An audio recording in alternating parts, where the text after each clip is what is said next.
Hey guys, this is Luke from Geek Squad, and today we're going to do a review on Daredevil Season 2, Episodes 1 to 6. So be careful for spoilers, and there'll also be Easter eggs from it. We didn't do much Marvel and DC themes on our channel, but we're starting slowly.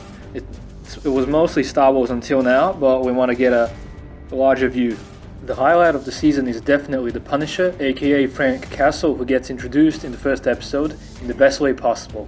Like flying bullets everywhere and killing the Irish gang. I've watched about 8 episodes until now, but we're only doing half the season for now. Anyways, the Punisher guns down an Irish gang and takes their money, and the awesome thing is they don't even figure out that it's only just one man with military training, but quite a few. One of the Irish survives, and his name is Grotto. We also find out that the Punisher is also Catholic, just like Matt Murdock, Daredevil, you know him. In this season, Matt Murdock is like an alcoholic to serve justice and is going out every night to fight crime in Hell's Kitchen. Oh, and also it has been a year in this story since season 1 of Daredevil, which means Wilson Fisk was arrested a year ago. If, for example, an episode of Agents of S.H.I.E.L.D. airs today on the 25th of March, then it's the same date in the Marvel Cinematic Universe. Well, anyways, the first time we actually get a good look at the Punisher is at the end of the episode, when he is coming after the Irish survivor, Grotto, to serve his justice. Just as he's aiming for Grotto, Daredevil steps in and they clash against each other. And, to our surprise, what an ending to an episode with the Punisher shooting Daredevil in the head. Marvel made a terrific choice when they chose Jon Bernthal to play the Punisher, aka Frank Castle, because as we can see in season 1 and 2 of The Walking Dead, he's like the perfect choice. I mean, he's like a total badass, so he's perfect for the Punisher. The name says it all. Just like in season 1, there is a lot of smaller storylines which lead up to one big one, for example, the DA versus Nelson and Murdoch and Karen Page. In episode 2, the police try to capture the Punisher and Daredevil interferes and gets captured by the Punisher. In the third episode, we find out a bit about Frank Castle's backstory, for example, that he was a Marine in Afghanistan and Iraq. He talks about that with the old guy on the roof who was also a Marine. Here we have the first Easter egg, because in the comics Frank was a Vietnam veteran, but here he is from Afghanistan because, as we said before, Marvel wants their stories to be in modern day. The old guy he was talking to was from Vietnam and was the 3rd Division, the same as Frank Castle from the comics. By the way, Matt's in chains in the background, and the two of them have a talk about whose way is the right way of taking care of bad guys. It's very interesting because both the Punisher and Daredevil are the good guys but solve problems in the different ways which make them fight each other. I like the thing that Frank said there to Daredevil, like, you stop them now and they get up again. I stop them now and they stay down. Because Daredevil sends them to prison while the Punisher sends them to the morgue. After that, there is an awesome hallway fight scene that was just like in season 1, but way more awesome, and the Punisher gets away while Daredevil beats the hell out of the biker gang. I'm not sure, but I think that they filmed the scene in one shot, which is amazing. The writers pushed the DA as the real villains in this season because the Punisher is doing very bad things and is kind of a necessary evil, but the DA is more of an insidious villain with a plan.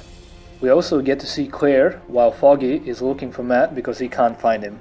There were a few Jessica Jones name drops while Claire is telling Foggy that her boss was angry at her for missing work while trying to save Luke Cage, which happened in Jessica Jones. The first half of the season is basically about setting up the Frank Castle character, but they will probably do more complex things in the future. There are also a few minor problems Matt and Foggy try to solve as lawyers, and a few mentions on Wilson Fisk from season 1. Episode 4 starts out by meeting the Finn Cully character, who is some kind of a gang boss of the Irish. They want to get the guy that killed their gang members, so they set out to find the Punisher. They eventually capture him, but with a cost to a few men because Frank is a badass of badasses. They torture him to tell them where their stolen money is, but he doesn't fold. They captured his dog Max in the episode as well, so they threaten him with killing Max, and he folds but is rescued by Daredevil and ends up killing a few guys, of course. And Finn Cully, of course, yeah, I mean he's the leader of the gang, and is shot with a shotgun blast to the face. Anyways, it turns out that the Punisher has a softer side there because of his dog. He still has his humanity because he says, "I'll do anything, just let the dog go." So that makes him not that bad of a guy actually. And also, the dog is straight from the comics and debuted in 1991. We learn about the Punisher's backstory even more through Karen Page's investigation and the Punisher's monologues with Daredevil. We learn how Frank Castle's family got gunned down by a drug buy gone wrong, in which there were collateral damage, which is kinda different from the movie version of the Punisher, if you guys remember that from 2004. At the end of the episode, there's an Easter egg for the Dark Knight trilogy. If you remember when Batman gets blamed for Harvey Dent's murder and the police start hunting him. Well, a similar thing happens here. Daredevil captures the Punisher and tells the cops to tell the public that they caught the Punisher so that they show the public that the police still does their jobs and are not totally worthless next to the vigilante called Daredevil. Well, let's talk about Elektra a bit. She's kind of a small devil on Matt's shoulder character, while Karen is the angel. She used to be Matt's girlfriend 10 years ago, but left him because he didn't want to kill the man that murdered his father. She was probably the worst thing to happen to Matt without him knowing it, but in present day, he doesn't want anything to do with her. Daredevil is one of the most moral superheroes in the whole Marvel Cinematic Universe. I mean, he has a consciousness and also believes in God, which I really liked that they added. It is also so fun watching Elektra with Daredevil because she turns something in him so that he's having fun while he's being Daredevil. Too bad they didn't put in Elektra's weapons from the old Elektra movie. I'm not sure how to call them except for the Teenage Mutant Ninja Turtles Raphael's weapons. Also forgot to mention the Daredevil Elektra team-up moment while spying in Roxxon. It's a big comic book Easter egg moment because Roxxon is one of the evil corporations which was used in many stories, such as Iron Man. And same as in the comics, they have a lot of sinister plans which we'll be seeing soon in the show. At least I hope so. Oh, and remember guys, when they are newscasting the Punisher, this person who is the broadcaster is actually in quite a few Marvel movies, also playing news anchors. He's in Iron Man 3, Avengers, The Amazing Spider-Man 2, so he's basically Marvel's go-to broadcaster for their movies. Anyways guys, this is it on the quick review of the first half of the Daredevil Season 2. And I'm really happy on how they did the Punisher, and I'm looking forward to seeing him with the iconic skull symbol of his, which is seen in various places, for example, in American Sniper, on the Humvees that they're driving.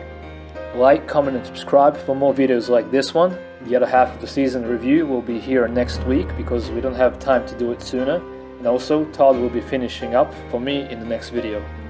Remember guys, God is awesome as always, and He loves you, and so do we. Have a marvelous day, and Geek Squad out, guys. See you in the next video.